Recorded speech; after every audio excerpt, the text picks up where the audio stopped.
Wow. I am moved, I'm touched, I am honored that all of you came out on this rainy day. I think of all these individuals who've just been up on the podium.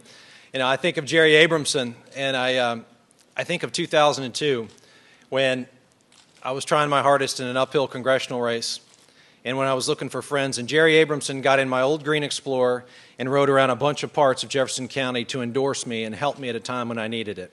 And Jerry Abramson, I will never forget that. I will always be your friend, and you're one terrific mayor. Thank you very much.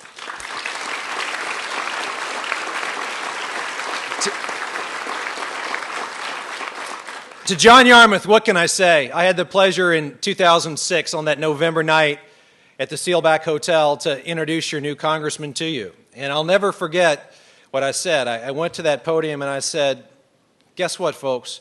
You didn't just elect a congressman, you elected a conscience. And he's been that, he's been more, and he's been a fantastic leader for this community.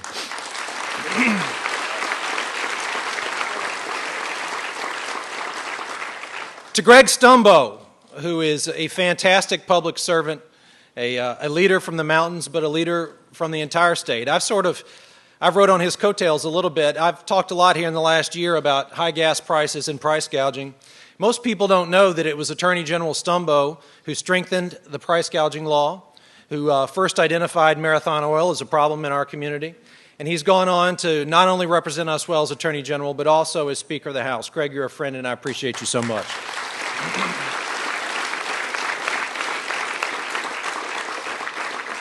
To my dear friend Crit Llewellyn, what can I say?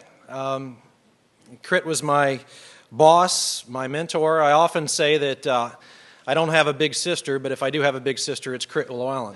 And outside of my parents and outside of this lovely woman here, I don't think anyone in this world has taught me more than Crit Llewellyn. And I love you very much, and thank you for being here.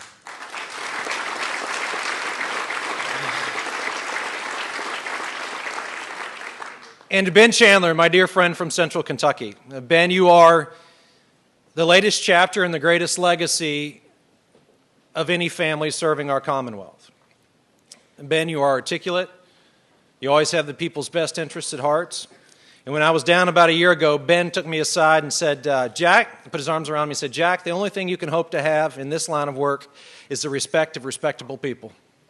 That was the line his grandfather used to use. And Ben, you've passed it on to me, and I'll remember that as long as I serve. And thank you for being here today.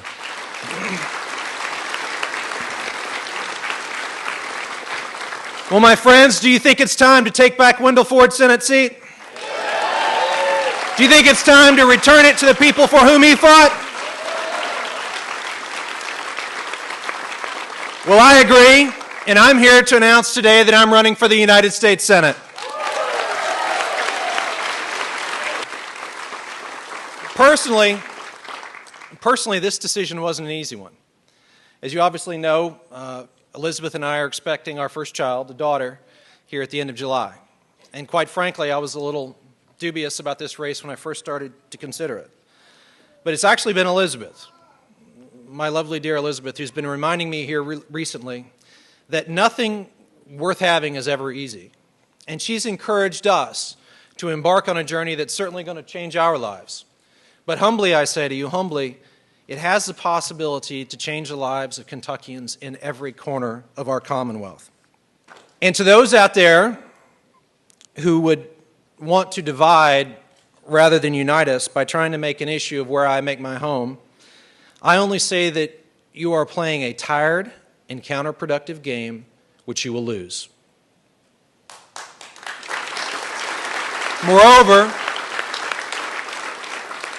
Moreover, this line of argument ignores three important facts. Number one, and first of all, I've already won a statewide race. Secondly, Louisville doesn't vote for the U.S. Senator that they already have. And thirdly, and most importantly, these people are playing on decades-old prejudices, fears, and misunderstandings that are quite simply fading away. It's what they're doing.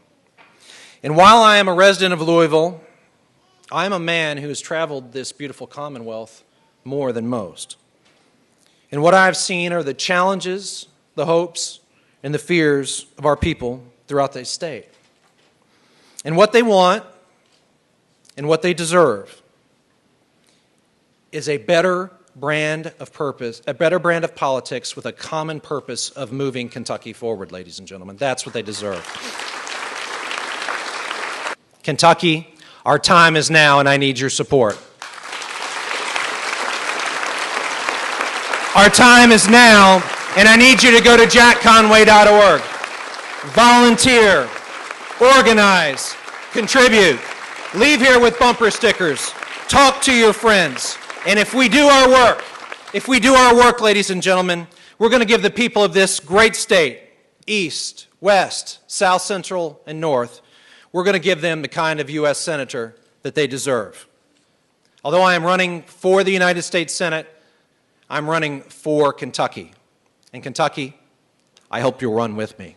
May God bless you, and may God bless our Commonwealth. Thank you very much.